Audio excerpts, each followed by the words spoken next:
Hi everyone, ನಾನು ನಿಮ್ಮ ಕನ್ನಡ ಕೋರಿ ಪ್ರೇಮ. ನನ್ನ ಯೂಟ್ಯೂಬ್ ಚಾನಲ್ಗೆ ನಿಮ್ಮೆಲ್ಲರಿಗೂ ಪ್ರೀತಿಯ ಸ್ವಾಗತ. ಆತ್ಮೀಯ ವೀಕ್ಷಕರೇ, ಊಟ ಅಂದರೆ ಅದಕ್ಕೊಂದು ಹಪ್ಪಳ, ಉಪ್ಪಿನಕಾಯಿ ಇವೆಲ್ಲ ಎಷ್ಟು ಇಂಪಾರ್ಟೆಂಟ್ ಅಲ್ವಾ? ಹಾಗಾದರೆ ಇಂತಹ ಇಂಪಾರ್ಟೆಂಟಲ್ಲಿ ಒಂದಾದ ಹುಣಸೆ ಹಣ್ಣಿನ ಉಪ್ಪಿನಕಾಯಿ. ನಾವು ಎಷ್ಟೊಂದು ವಿಧದ ಉಪ್ಪಿನಕಾಯಿಗಳನ್ನ ತಿಂದಿರ್ತೀವಿ. ಅದರಲ್ಲಿ ಈ ಹುಣಸೆ ಹಣ್ಣಿನ ಉಪ್ಪಿನಕಾಯಿ ತುಂಬ ವಿಶೇಷವಾಗಿರುತ್ತೆ. ಆ ಉಪ್ಪಿನಕಾಯಿನ ಈ ಸಮ್ಮರು ಹುಣಸೆ ಹಣ್ಣಿನ ಕಾಲ ಆಗಿರೋದ್ರಿಂದ ಈ ಸೀಸನ್ನಲ್ಲಿ ಮಾಡಿಟ್ಕೊಂಡ್ರೆ 1 ವರ್ಷಗಳ ಕಾಲ ಇದನ್ನು ಉಪಯೋಗಿಸ್ಬೋದು. ಹಾಗಾದರೆ ಬನ್ನಿ, ಮತ್ತೆ ಕಿತಡ ಈ ಉಪ್ಪಿನಕಾಯಿನ ಯಾವ ವಿಧಾನದಲ್ಲಿ ಮಾಡೋದು, ಇದಕ್ಕೆ ಯಾವ್ಯಾವ ಇಂಗ್ರೀಡಿಯೆಂಟ್ಸ್ ಬೇಕು ಅಂತ ಹೇಳ್ತಾ ಹೋಗ್ತೀನಿ. ನಿಮ್ಮೆಲ್ರಿಗೂ ನನ್ನ ಚಾನಲ್ ಫಾಲೋ ಮಾಡ್ತಾ ಬನ್ನಿ. ತುಂಬ ಒಳ್ಳೊಳ್ಳೆ ರೆಸಿಪೀಸ್ನ ನಿಮಗಾಗಿ ಮಾಡಿ ತೋರಿಸ್ತೀನಿ. ಹಾಗಾದರೆ ಯಾವ್ಯಾವ ಇಂಗ್ರೀಡಿಯೆಂಟ್ಸ್ ಬೇಕು ಅಂತ ನೋಡ್ತಾ ಹೋಗೋಣ ಬನ್ನಿ. ನೋಡ್ತಾ ಇದ್ದೀರಲ್ಲ, ಈ ಹುಣಸೆಕಾಯಿ ಉಪ್ಪಿನಕಾಯಿ ಮಾಡೋದಕ್ಕೆ ಯಾವ ಪದಾರ್ಥಗಳು ಬೇಕು ಅಂತ ನೋಡ್ತಾ ಹೋಗೋಣ. ಮೊದಲಿಗೆ ನಾನು ಈ ಹುಣಸೆಕಾಯಿ ಈ ರೀತಿ ಹುಣಸೆ ಹಣ್ಣಿರುತ್ತಲ್ಲ, ಈ ಥರ ನೋಡಿರ್ತೀರಲ್ವ, ಮೇಲಿನ ಸಿಪ್ಪೆಯನ್ನು ತೆಗೆದು ನಾರೆಲ್ಲ ತೆಗೆದು ನೀಟಾಗಿ ನಾವು ಈ ರೀತಿ ಒಂದೊಂದೇ ಬೀಜ ಬರುತ್ತಲ್ಲ ಅಲ್ಲಿಗೆ ಈ ರೀತಿ ಕೈಯಿಂದನೇ ಕಟ್ ಮಾಡ್ಕೊಳ್ಳೋದು. ನೋಡಿ, ಈಗ ಒಂದೊಂದು ಬೀಜ ಎಲ್ಲೆಲ್ಲಿ ಬರುತ್ತೋ ಅಷ್ಟು ಒಂದೊಂದು ಹೋಳು ಇಷ್ಟು ಚಿಕ್ಕದಾಗಿದ್ದರೆ ಚೆನ್ನಾಗಿರುತ್ತೆ. ಈ ರೀತಿ ಕೈಯಿಂದನೇ ಕಟ್ ಮಾಡ್ಕೊಳ್ಬೇಕಾಗುತ್ತೆ. ಈ ರೀತಿ ಕಟ್ ಮಾಡಿರೋಂತಹ ಕ್ಲೀನಾಗಿ ನಾರೆಲ್ಲ ತೆಗೆದು ಮೇಲೆ ಸಿಪ್ಪೆ ಎಲ್ಲ ತೆಗೆದು ಅರ್ಧ kg ಹುಣಸೆ ಹಣ್ಣನ್ನು ನಾನು ಈ ರೀತಿ ಪೀಸ್ ಮಾಡಿ ರೆಡಿ ಮಾಡಿಟ್ಕೊಂಡಿದ್ದೀನಿ. ಈಗ ಇದಕ್ಕೆ ಯಾವ್ಯಾವ ಪದಾರ್ಥಗಳನ್ನ ಈ ಉಪ್ಪಿನಕಾಯಿಗೆ ಉಪಯೋಗಿಸ್ತೀವಿ ಅಂತಂದರೆ, ಇದು ತುಂಬ ಸ್ಪೆಷಲ್ ಆಗಿರೋಂತಹ ಉಪ್ಪಿನಕಾಯಿಗೆ ಜೀರಿಗೆ ಪುಡಿ, ಮೆಂತ್ಯ ಪುಡಿ, ಬೆಳ್ಳುಳ್ಳಿ, ಚಿಲ್ಲಿ ಪೌಡರು, ಸಾಸಿವೆ, ಅರಿಶಿನ ಪೌಡರು, ಬೆಲ್ಲ, ಉಪ್ಪು, ಜೊತೆಗೆ ಗ್ರೀನ್ ಚಿಲ್ಲೀಸು, ಹಸಿಮೆಣಸಿನಕಾಯಿ ಇಷ್ಟನ್ನು ಉಪಯೋಗಿಸ್ತಾ ಇದ್ದೀನಿ. ನಾನು ಅರ್ಧ kg ಹುಣಸೆ ಹಣ್ಣು ತೊಗೊಂಡಿರೋದ್ರಿಂದ ಈ ಅರ್ಧ kgಗೆ ನಾನು 1 ಸ್ಪೂನ್ ಅಳತೆಯಲ್ಲಿ ತೊಗೊಂಡಿದ್ದೀನಿ. 1 ಸ್ಪೂನ್ ಜೀರಿಗೆ ಪುಡಿ ತೊಗೊಂಡಿದ್ದೀನಿ, 1 ಸ್ಪೂನ್ ಸಾಸಿವೆ, 1 ಸ್ಪೂನಷ್ಟು ಮೆಂತ್ಯ, ಒಂದು ದೊಡ್ಡ ಗಾತ್ರದ 4 ಬೆಳ್ಳುಳ್ಳಿ ತೊಗೊಂಡಿದ್ದೀನಿ. ರುಚಿಗೆ ತಕ್ಕಷ್ಟು ಉಪ್ಪನ್ನ ನೀವು ಒಮ್ಮೆ ಬೇಕಾದ್ರೆ ಟೇಸ್ಟ್ ಮಾಡಿ, ಉಪ್ಪು ಕಡಿಮೆ ಇದ್ದರೆ ಮತ್ತಷ್ಟು ಉಪ್ಪನ್ನು ಸೇರಿಸ್ಕೊಳ್ಬೋದು. ಜೊತೆಗೆ 1 ಬೌಲಷ್ಟು ಕೆಂಪು ಮೆಣಸಿನಕಾಯಿ, ಖಾರದ ಮೆಣಸಿನಕಾಯಿ ಮತ್ತು ಬ್ಯಾಡಗೆ ಮೆಣಸಿನಕಾಯಿ ಎರಡನ್ನೂ ಸೇರಿಸಿ ಪೌಡ್ರ್ ಮಾಡಿಟ್ಕೊಂಡಿದ್ದೀನಿ. ಈಗ ಇದನ್ನು ಯಾವ ವಿಧಾನದಲ್ಲಿ ಮಾಡೋದು ಅಂತ ನೋಡ್ತಾ ಹೋಗೋಣ ಬನ್ನಿ. ನೋಡಿ, ಮೊದಲಿಗೆ ನಾನು ಒಂದು ಬೌಲಲ್ಲಿ ಸ್ವಲ್ಪ ನೀರು ತೊಗೊಂಡಿದ್ದೀನಿ. ಯಾತಕ್ಕಪ್ಪ ಅಂದರೆ ಈ ಹುಣಸೆ ಹಣ್ಣನ್ನ ನೀಟಾಗಿ ಇದರಲ್ಲಿ ತೊಳಿಬೇಕು. ಜೊತೆಗೆ ಸ್ವಲ್ಪ ಇದು ಮೃದುವಾಗಬೇಕು. ತಣ್ಣೀರನ್ನೇ ತೊಗೊಂಡಿದ್ದೀನಿ. ತಣ್ಣೀರನ್ನೇ ತೊಗೊಳ್ಳಿ. ಈ ನೀರಲ್ಲಿ ಹಾಕ್ಬಿಟ್ಟು ಸ್ವಲ್ಪ ಕೈ ಆಡಬೇಕು. ಈ ರೀತಿ ಜಾಸ್ತಿ ಹೊತ್ತು ನಾವೇನು ಕೈ ಆಡೋದು ಬೇಕಿಲ್ಲ, ಯಾಕೆಂದರೆ ಇದರಲ್ಲಿರೋ ಹುಳಿ ಅಂಶ ಎಲ್ಲ ಹೊರಟೋಗುತ್ತೆ. ಜಸ್ಟ್ 1-2-3 ಸಾರಿ ಈ ರೀತಿ ಮಾಡಿದ್ರೆ ಅದರಲ್ಲಿರೋ ಅಂತಹ ಧೂಳು ಹೋಗುತ್ತೆ. ಸ್ವಲ್ಪ ನೀರಿನ ಅಂಶನೂ ಇದರಲ್ಲಿ ಸೇರಿಕೊಳ್ಳುತ್ತೆ.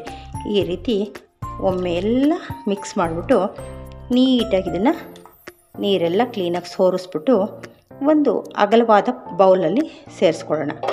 ನೋಡಿ, ಈ ರೀತಿ ನೀರಿಂದ ತೆಗೆದ್ರೆ ಈ ರೀತಿ ಸ್ವಲ್ಪ ಮೆತ್ತುವ ಥರ ಕಾಣುತ್ತೆ. ಜಸ್ಟ್ 1 ನಿಮಿಷ ಅಷ್ಟೇ, ಹೆಚ್ಚು ಹೊತ್ತು ನಾವು ನೆನೆಸೋದು ಬೇಡ. ಈ ರೀತಿ ಎಲ್ಲವನ್ನು ತಗೊಳ್ಳೋಣ. ನೋಡ್ತಾ ಇದ್ದೀರಲ್ಲ, ನೀರಿನಲ್ಲಿರೋಂಥ ಎಲ್ಲ ಹುಣಸೆಹಣ್ಣ ನಾನು ಅದರಲ್ಲಿ ಬೌಲಲ್ಲಿ ತೆಗೆದಿಟ್ಕೊಂಡಿದ್ದೀನಿ. ನೋಡಿ, ಈಗ ಮೊದಲಿಗೆ ಏನು ಮಾಡ್ತೀನಪ್ಪ ಅಂದರೆ, ನಾನು ಚಿಲ್ಲಿ ಪೌಡರ್ ಮಾಡ್ಕೊಂಡಿದ್ದೀನಲ್ಲ ಅದೇ ಜಾರ್ ಒಳಗಡೆ ನಾನು ತೊಗೊಂಡಿರೋ ಅಂತಹ ಹಸಿ ಮೆಣಸಿನ್ಕಾಯಿನ ಸೇರಿಸ್ತೀನಿ. ಸುಮಾರು 15 ಮೆಣಸಿನ್ಕಾಯಿ ತೊಗೊಂಡಿದ್ದೀನಿ. ಯಾಕೆಂದರೆ ನಾವು ರೆಡ್ ಚಿಲ್ಲೀಸು ಹಾಕೋದ್ರಿಂದ ಗ್ರೀನ್ ಚಿಲ್ಲೀಸ್ ಹಾಕೋದು ಟೇಸ್ಟ್ಗೋಸ್ಕರ. ಅದಕ್ಕೋಸ್ಕರ ಒಂದು 15 ಚಿಲ್ಲೀಸ್ ತೊಗೊಂಡಿದ್ದೀನಿ. ಫಸ್ಟ್ ಇದನ್ನು ನೀರು ಹಾಕ್ತೀರಾ ತರಿಯಾಗಿ ಗ್ರೈಂಡ್ ಮಾಡ್ಕೊಂಡು ಬರೋಣ.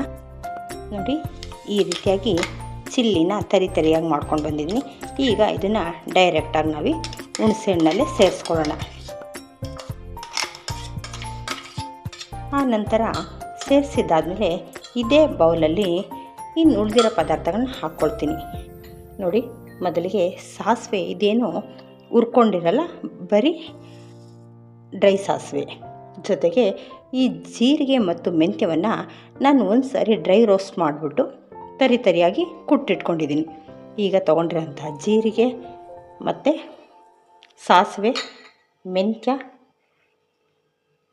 ಜೊತೆಗೆ ಅರಿಶಿನ ಪೌಡರ್,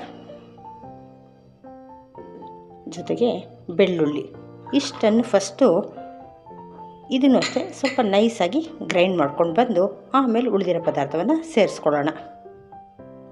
ನೋಡಿ, ಇದನ್ನು ಮೊದಲು ಡ್ರೈ ಆಗಿ ನೀರು ಹಾಕ್ತಿಲ್ದಿರ ತರಿಯಾಗಿ ಮಾಡ್ಕೊಂಡು ಬಂದಿದ್ದೀನಿ. ಈಗ ಇದೇ ಜಾರಲ್ಲಿ ನಾನು 2 ಸ್ಪೂನಷ್ಟು ಉಪ್ಪನ್ನು ತೊಗೊಂಡಿದ್ದೀನಿ. ಆ 2 ಸ್ಪೂನ್ ಉಪ್ಪನ್ನು ಸೇರಿಸ್ತೀನಿ. ಜೊತೆಗೆ 1 ಸ್ಪೂನಷ್ಟು ಬೆಲ್ಲವನ್ನು ತೊಗೊಂಡಿದ್ದೀನಿ, ಅದನ್ನು ಸಹ ಸೇರಿಸ್ಕೊಳ್ತೀನಿ. ಜೊತೆಗೆ ಈ ಚಿಲ್ಲಿ ಪೌಡರ್ನ ನೋಡ್ಕೊಂಡು ಹಾಕ್ಕೊಳ್ಳಿ, ನಿಮ್ಮ ಖಾರಕ್ಕೆ ಅನುಗುಣವಾಗಿ. ಮಿನಿಮಮ್ ಅಂದರೆ ಇದಕ್ಕೆ ಈ ಹುಣಸೆ ಹಣ್ಣು ತುಂಬ ಹುಳಿ ಇರೋದ್ರಿಂದ ಇದಕ್ಕೆ ಖಾರವನ್ನು ಹೆಚ್ಚು ಹಾಕಬೇಕಾಗುತ್ತೆ. ಇಷ್ಟು ಅರ್ಧ ಕೆಜಿಗೆ 100 ಗ್ರಾಮ್ಸು ಬೇಕಾಗುತ್ತೆ ಚಿಲ್ಲಿ ಪೌಡರು. ನಾನು ಒಂದು 7-8 ಸ್ಪೂನ್ 100 ಗ್ರಾಮಷ್ಟು ನಾನು ಸ್ವಲ್ಪ ಹೆಚ್ಚೇ ಪುಡಿ ಮಾಡಿಟ್ಕೊಂಡಿದ್ದೀನಿ. ಹಂಗಾಗಿ 100 ಗ್ರಾಮಷ್ಟು ಅಳತೆ ಮಾಡಿಟ್ಕೊಂಡ್ರೆ ಸಾಕಾಗುತ್ತೆ. ಈಗ ಇದಕ್ಕೆ ಸ್ವಲ್ಪ ನೀರು ಸೇರಿಸಿ ನೈಸಾಗಿ ಪೌಡ್ರ್ ಮಾಡ್ಕೊಳ್ಳೋಣ. ನೋಡಿ, ಈ ರೀತಿ ಸ್ವಲ್ಪ ನೀರು ಹಾಕ್ಕೊಂಡು ನೀಟಾಗಿ ಗ್ರೈಂಡ್ ಮಾಡ್ಕೊಂಡಿದ್ದೀನಿ. ಈ ಥರ ನೈಸ್ ಪೇಸ್ಟ್ ಆಗಬೇಕು. ಈಗ ನಾವು ಇದನ್ನೆಲ್ಲ ಇದರಲ್ಲಿ ಸೇರಿಸೋಣ. ಈಗ ನೋಡಿ, ರುಬ್ಬಿರೋಂಥ ಖಾರನೆಲ್ಲ ಇದರಲ್ಲಿ ಹಾಕಿದ್ದೀನಿ. ಜೊತೆಗೆ ಈಗ ಏನು ಮಾಡಬೇಕಂತಪ್ಪ ಅಂದರೆ ಜಾರಲ್ಲಿ ಇರುತ್ತಲ್ಲ, ಅದಕ್ಕೆ ಸ್ವಲ್ಪ ನೀರು ಹಾಕಿ, ಇದಕ್ಕೆ ಸ್ವಲ್ಪ ನೀರಿನ ಅಂಶನೂ ಬೇಕು. ನೀಟಾಗಿ ತೊಳೆದ್ಬಿಟ್ಟು ಜಾರಲ್ಲಿರೋ ನೀರೆಲ್ಲ ಇದಕ್ಕೆ ಸೇರಿಸ್ಕೊಳ್ಳೋಣ. ನೋಡಿ, ಜಾರೆಲ್ಲ ನೀಟಾಗಿ ತೊಳ್ಕೊಂಡಿದ್ದೀನಿ. ಇಷ್ಟು ನೀರನ್ನು ನಾನು ಈಗ ಸೇರಿಸ್ತೀನಿ. ಯಾಕೆಂದರೆ ಇದಕ್ಕೆ ಸ್ವಲ್ಪ ನೀರು ಬೇಕು. ಏಕೆಂದರೆ ಇದು ಸ್ವಲ್ಪ ಮಾಗಿದ ಮೇಲೆ ಈ ತೇವಾಂಶ ಎಲ್ಲ ಡ್ರೈ ಆಗಿಬಿಟ್ಟು ಉಪ್ಪಿನಕಾಯಿ ಸ್ವಲ್ಪ ಹುಣಸೆಹಣ್ಣು ನೀರನ್ನು ಹೀರ್ಕೊಳ್ಳುತ್ತೆ. ಹಾಗಾಗಿ ಇಷ್ಟು ನೀರಿನ ಅಂಶ ಇರಲಿ. ಈಗ ಒಳ್ಳೆಯದೊಂದು ಮಿಕ್ಸ್ ಕೊಟ್ಬಿಟ್ಟು ಈ ಟೈಮಲ್ಲಿ ನೀವು ಒಂದು ಸಾರಿ ಟೇಸ್ಟ್ ಮಾಡಿ. ನಿಮಗೇನಾದರೂ ಖಾರ ಇನ್ನು ಸ್ವಲ್ಪ ಬೇಕು, ಉಪ್ಪು ಬೇಕು ಅಂದರೆ ಆ ಚಿಲ್ಲಿ ಪೌಡರ್ನ ಮೇಲೆ ಹಾಕ್ಕೊಳ್ಳಿ, ಏನು ತೊಂದರೆ ಆಗೋಲ್ಲ. ನನಗೆ ಇಷ್ಟು ಖಾರ ಸಾಕು. ಏಕೆಂದರೆ ಮೀಡಿಯಮ್ಮಾಗಿ ಈ ಖಾರ ಇರುತ್ತೆ ಇದರಲ್ಲಿ. ನಾನು 100 ಗ್ರಾಮಷ್ಟು ಹಾಕಿದ್ದೀನಿ.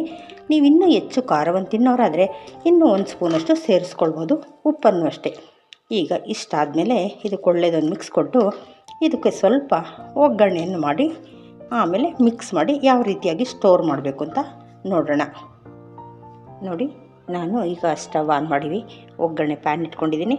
ಇದಕ್ಕೆ ಸ್ವಲ್ಪ ಎಣ್ಣೆ ಹೆಚ್ಚೇ ಇರಲಿ, ಟೇಸ್ಟ್ ಚೆನ್ನಾಗಿರುತ್ತೆ. ಒಂದು 4 ಸ್ಪೂನಷ್ಟು ಎಣ್ಣೆನ ಹಾಕ್ಕೊಂಡಿದ್ದೀನಿ.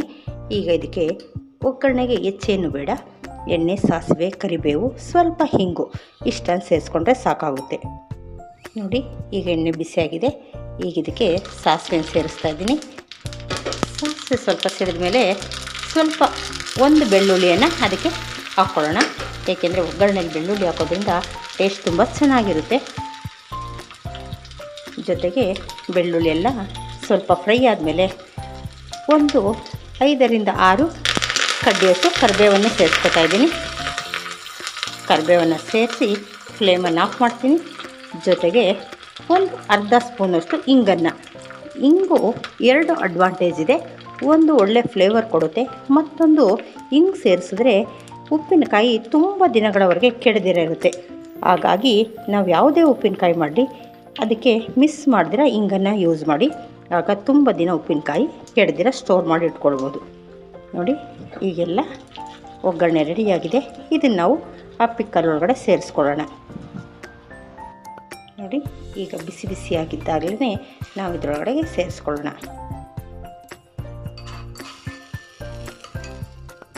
ಈಗ ಒಗ್ಗರಣೆ ಎಲ್ಲ ಸೇರಿಸಾದ್ಮೇಲೆ ಮತ್ತೊಮ್ಮೆ ಇದಕ್ಕೆ ಒಳ್ಳೆಯದೊಂದು ಮಿಕ್ಸ್ ಕೊಟ್ಬಿಡಿ. ನೋಡಿ, ಈ ಉಪ್ಪಿನಕಾಯಿ ನೋಡ್ತಾ ಇದ್ರೇ ಬಾಯಲ್ಲಿ ನೀರು ಬರುತ್ತೆ. ಏಕೆಂದರೆ ಇದು 1 ವರ್ಷಗಳ ಕಾಲ ನಾವು ಕೆಡದಿರ ಇಡ್ಬೋದು. ಇಷ್ಟು ಮಿಕ್ಸ್ ಮಾಡಿದ್ಮೇಲೆ ನಾವೇನು ಮಾಡಬೇಕಪ್ಪ ಅಂದರೆ ಇದನ್ನು ಜಾಡಿನಲ್ಲಾಗಲಿ ಅಥವಾ ಏರ್ ಟೈಟ್ ಬಾಕ್ಸಲ್ಲಾಗಲಿ ಸ್ಟೋರ್ ಮಾಡಿಡಬೇಕು. ಜೊತೆಗೆ ಉಪಯೋಗಿಸ್ಬೇಕಾದ್ರೆ ಪ್ರತಿದಿನವೂ ಅದೇ ಬಾಕ್ಸ್ನ ತೆಗಿಬಾರ್ದು. 1 ವಾರಕ್ಕಾಗೋಷ್ಟು ಬೇರೆ ಚಿಕ್ಕದೊಂದು ಬಾಕ್ಸಲ್ಲಿ ತೆಗೆದಿಟ್ಕೊಂಡು ಮುಗಿದ್ಮೇಲೆ ಮತ್ತೆ ಇದನ್ನು ಓಪನ್ ಮಾಡಬೇಕು. ಏಕೆಂದರೆ ಯಾವುದೇ ರೀತಿಯ ಉಪ್ಪಿನಕಾಯಿಗಳಿಗೆ ಪದೇ ಪದೇ ನಾವು ಓಪನ್ ಮಾಡ್ತಾಯಿದ್ರೆ ಗಾಳಿ ಹೋದರೆ ಅದು ಕೆಡುತ್ತೆ ಅಂತ ಹೇಳ್ತಾರೆ. ಸೊ ಹಾಗಾಗಿ ಏರ್ ಟೈಟ್ ಬಾಕ್ಸಲ್ಲಿ ಹಾಕಿ ಇದನ್ನು ಸ್ಟೋರ್ ಮಾಡ್ಕೊಳ್ಬೇಕು. ಆ ರೀತಿ ಮಾಡಿದ್ರೆ ಈ ಸಮ್ಮರಲ್ಲಿ ನಾವು ಹಾಕಿಟ್ಕೊಂಡ್ರೆ ಮುಂದಿನ ಸಮ್ಮರ್ವರೆಗೂ ಇದು ಆಗುತ್ತೆ. ನೋಡಿ, ಈ ಉಪ್ಪಿನಕಾಯಿಗೆ ರೆಡಿಯಾಗಿದೆ. ನಾನೀಗ ಇದನ್ನು ಏರ್ ಟೈಟ್ ಬಾಕ್ಸಲ್ಲಿ ಹಾಕಿ ಇಟ್ಕೋತೀನಿ.